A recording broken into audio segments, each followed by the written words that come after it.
Hello दोस्तों, 1719 में फारूक शेर की हत्या के बाद सैयद बंधुओं ने मुगल साम्राज्य की सत्ता सौंपी बहादुर शाह प्रथम के पौत्र रोशन को। और दोस्तों, रोशन को मुगल साम्राज्य की सत्ता हासिल होते ही वो अपना राज्याभिषेक कराता है मोहम्मद शाह के नाम से।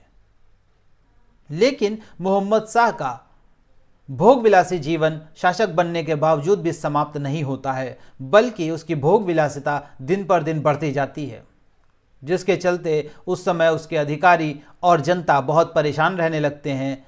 और इसी कारण से उसकी भोग विलासिता को देखते हुए और जनता और अधिकारियों के प्रति उसकी बेरुखी को देखते हुए ही उस समय की जनता उसे रंगीला के उपनाम से नवाजती है।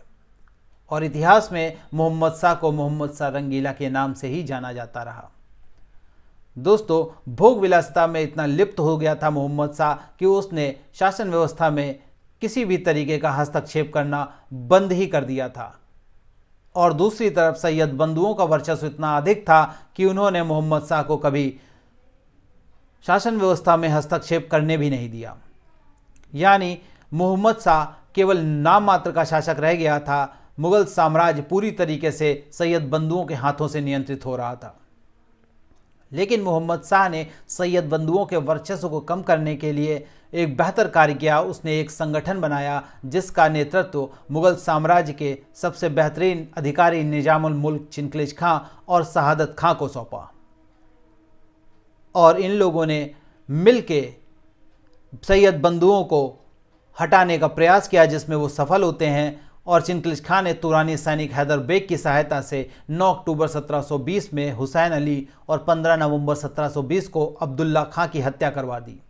दोस्तों, इस तरीके से मोहम्मद शाह का षड्यंत्र काम आया और उसने सैयद बंधुओं को रास्ते से हटा दिया था। लेकिन मोहम्मद शाह शासन व्यवस्था के योग्य बिल्कुल भी नहीं था। यानी शासक इस लायक नहीं था कि वो अपने शासन को चला पाता। लिहाजा सैयद बंधुओं के बाद चिनकलिज खां को हस्तक्षेप करना पड़ा और उसका वर्चस्व शासन व्यवस्था में बढ़ने लगा। लेकिन चिनकलिज खां मोहम्मद शाह का सहयोग चाहता था कि वो शासन व्यवस्था को किसी भी तरीके से स्थिर करने में उसका सहयोग करे। उसके बावजूद भी मोहम्मद शाह ने किसी भी तरीके का सहयोग चिनकलिज खां को नहीं दिया, जिससे परेशान होकर अंततः चिनकलिज खां ने मुगल साम्राज्य से हैदराबाद रियासत को अलग कर लिया और एक स्वतंत्र राज्य की स्थापना की। और पहली बार हिंदुस्तान में निजाम शाही की भी स्थापना की।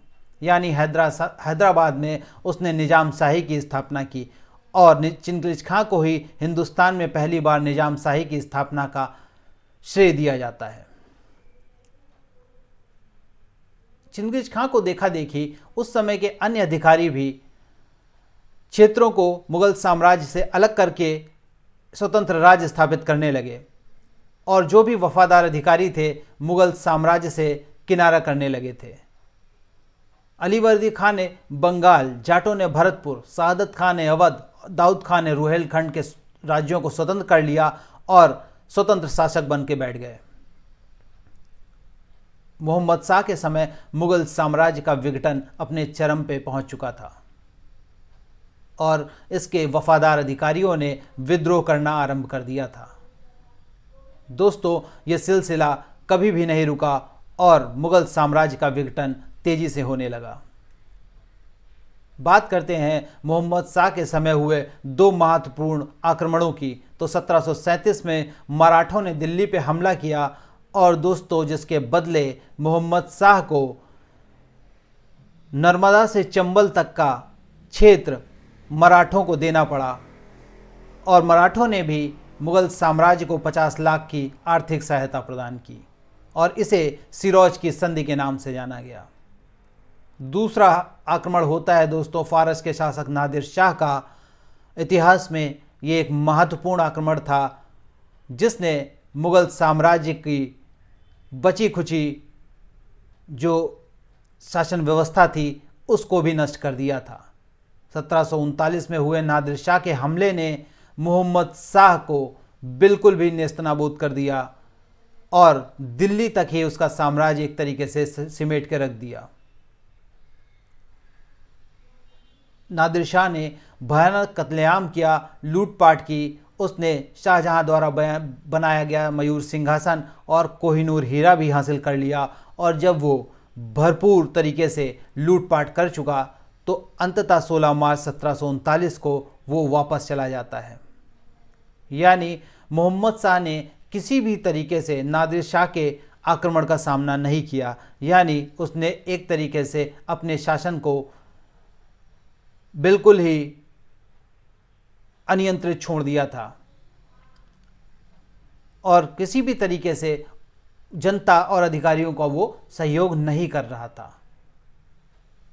लिहाजा विद्रोहों के बाद हुए इन आक्रमणों ने कमर तोड़ के रख दी मुगल साम्राज्य की। बात करते हैं मोहम्मद शाह के अंतिम समय की, तो 28 अप्रैल 1748 को मोहम्मद शाह की मृत्यु हो जाती है और इसके उपरांत इसका पुत्र अहमद शाह गद्दी हासिल करता है मुगल साम्राज्य की। तो दोस्तों, ये कहानी थी मोहम्मद शाह रंगीला की। बहुत बहुत धन्यवाद दोस्तों।